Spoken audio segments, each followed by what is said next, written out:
Hello everyone, my name is g.hurlbrink. Welcome to my C4 speech that will be going up onto our team website. I'm really excited about this speech. It's a topic that I'm really interested in. My topic is mental health in adolescence, specifically depression in adolescent-aged kids. I believe that we as a community as a whole really need to crack down on what's going on social media and on the internet with younger kids because honestly, there's a lot of negative things going on and a lot of things going on that we really just do not know about or consider. Some of the main problems that are happening is it's just too easy for kids to get explicit content on their phones. One moment they could be looking at a sports page and then all of a sudden there's terrible things popping up. I've seen it myself and I've been absolutely shocked by what I see. Kids don't even have to seek it out anymore. It's literally just given to them and it's shown to them and it's terrible and it's not something that we should be supporting. One of the things that really stuck out to me was that Professor Anita Harper actually had said, it's very common for adolescent depression to be a thing, but it's even more common for it to be unnoticed. So this is really a big red flag to me because it kind of shows exactly why I'm looking into this topic. The fact that it's going unnoticed but it's there is a huge problem and something that we really need to look at and make sure that we're always on top of. So some of the kind of main problems with sort of social media and depression and mental health are bullying, comparing yourselves to others, and getting depressed as a result of both of those things. In terms of comparison, Caroline Miller did some research, and what she proved was that it's really correlation, not necessarily causation. I think this is a big point to know because it's showing that there isn't anything out there saying if your kid's on Instagram, he or she is 100% going to have depression or mental illness, because that is not the case. The case is simply that there is a correlation or a link between kids being on there and being depressed and getting in their heads and having mental issues. So I think it's important, and that's a big kind of research question and important to understand. So those are pretty much the problems. There can be depression, there can be bullying from comparing yourself to others.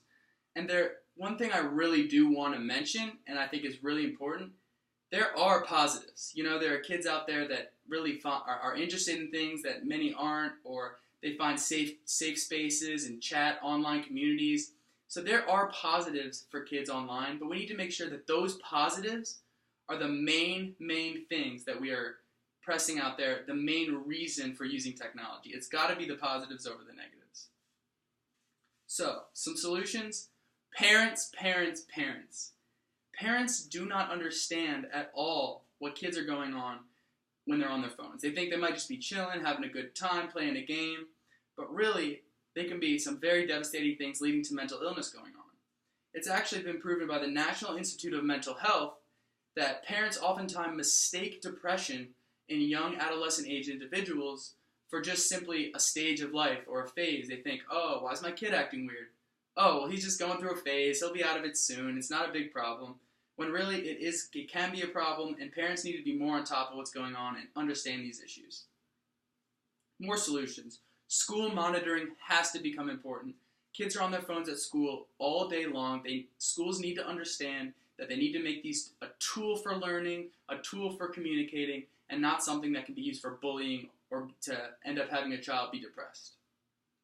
I also think, as I will talk later, there are applications and there are different ways technology can be used to make sure that none of this stuff is going on. Are these things working currently? No, they're not working currently. Kids are different now than they used to be. When I was 13 years old, you barely know anything.